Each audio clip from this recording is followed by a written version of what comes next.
Hey everybody, I'm Sean McInnes, and right now we're going to have a little look at Army of Two, the 40th day. I'm currently joined by Matt Turner, producer from EA Montreal. Matt, it looks like you guys have a jump on these enemies. What are we about to see right now? We're going to see some silenced sniper play here. So these guys obviously don't see us yet, and they're not looking at each other, so we can take them out one by one. And this idea of pre-combat in the game. So if I move on to this guy who's checking out his gun right there, and oh, he's going to move, he's moving. Oh, get that guy, he's walking away. Well, there he goes, 1 second. I'll get a nice shot in his head. Well placed, sniper shot, bingo. He didn't need that head anymore, it's fine. No, he's fine. And then we have these other guys across the way that are having a little convo, and me and Gino will co-op snipe them. So I'll take the guy on the right, Gino. Ready? 1, 2, 3, shoot. Oh, I missed one of them. So anyway, that was kind of a little example of one of the versions of pre-combat we have in the game, which is this idea that, you know, as you come into a situation and the enemies don't know you're there, you're going to have a bunch of different tools you can use to try and take them out. You'll have you know, co-op snipes like those. You'll have silent sniping like that. You'll have you know, co-op mock surrenders. You'll have hostage grabs. All these different kind of pre-combat maneuvers you can execute that will, you know, reward you in certain ways. In this case, we're going to have a much easier firefight because, you know, we've taken out, you know, half the men before we got down there, so it gives us a little bit of an easier time. In other cases, you'll be rewarded with, you know, weapons crates that have gun parts, like exclusive gun parts in them. Other times you get money from civilians, so it's kind of this ongoing theme in the game. So let's talk about this environment you're in right here. It's post-disaster Shanghai, right? It's current disaster Shanghai. Yeah. So when Rios and Salem arrive in Shanghai at first, it's kind of business as usual for their kind of private military corporation that they have founded called Trans-World Operations, or TAKappuna. And they're just kind of doing, you know, a mission, and all of a sudden in the middle of this mission, boom, the city gets invaded, and they don't know who, they don't know why, they just want to get the hell out of there. So this is about halfway through the game. It's being invaded by this force that we're fighting right now, and we're just fighting them because they're in between where we have to get to, right? So we're not really having anything against them. They're just attacking us because they don't know who we are. We don't know who they are. So we're kind of going in this fight, and this environment's falling around us. You know, we have planes crashing and buildings coming down. And a lot of games have a sense, you know, that like all this cool stuff happened like 10 minutes ago or like, you know, last year.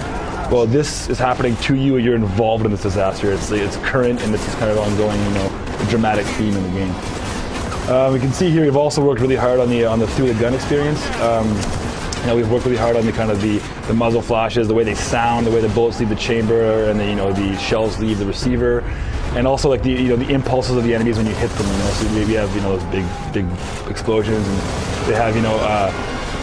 The react, if you hit him in the leg, he's going to go down from, you know, on his knee. You know, if you hit him in the arm, he'll spin him around. If you hit him in the head, his head will pop. You know, we have that kind of sense that you're shooting off a powerful weapon, and you get that kind of, you know, feeling of driving the characters into the ground. Yeah, and I noticed it's not really black or white. The enemies are alive or dead. They kind of, you know, writhe around on the ground a bit, and they bleed out. They bleed out. Yeah, well, and that talks about another idea that we have, is the idea of symmetry between the players and the enemies as well, which is anything that the players can do, the enemies can do as well, right? So they can get.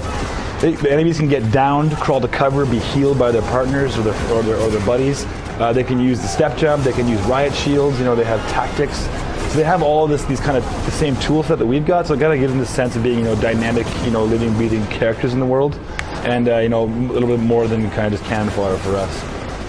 So in this environment, like we were talking about, this kind of ongoing disaster environment, we've worked really hard on making these environments really rich and alive. You've got, you know, lots of texture, rich textures and particles, and you've got smoke in the air, and, you know, lots of nice colors. So have this, you know, this great environment that, you know, looks lived in, looks real, looks like it's a living, breathing environment. We're gonna take them out right there. We've also, so the idea I was showing you of pre-combat. Is this idea that, you know, it also feeds into this idea of organic co-op that we have, which is in the first one, you know, the Army of Two was a co-op game, you know, from the ground up. It was, you know, people liked that idea of, you know, working with a buddy that, you know, to get through the game, having a good time, and kind of communicating and that kind of stuff. So we've taken that kind of concept and made it a little less linear, which it was in the first one, where you'd have like a step jump here, a riot shield here, you know, and that kind of stuff. What we've done now is given the players kind of a suite of moves that they can use wherever they want throughout the game. So you've got your mock surrender, you've got your co-op snipe, you've got your hostage grab, you've got your riot shield, and you can use these tools at any point in the game as you see fit, right? So which makes it kind of fun to try and represent yourself as characters in that world, as well as use those tools to get your desired result. Well, Matt, it looks like you guys have definitely added a lot, but we don't want to give away all your surprises. No, absolutely not. You got to get the game. Exactly, yeah. So we'll go ahead and finish up here, but I can't let you go, Matt, without asking you a couple of questions. When is Army of 2 40th Day going to be out, and which systems will it be available on? It'll be out January 12th, 2009.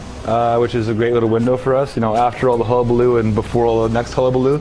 And it'll be on Xbox 360, PlayStation 3, and PlayStation Portable as well. All right, Matt. Thank you very much. Thank you very much. That does it for your daily demo of Army of 2 40th Day. Back to you, Homer.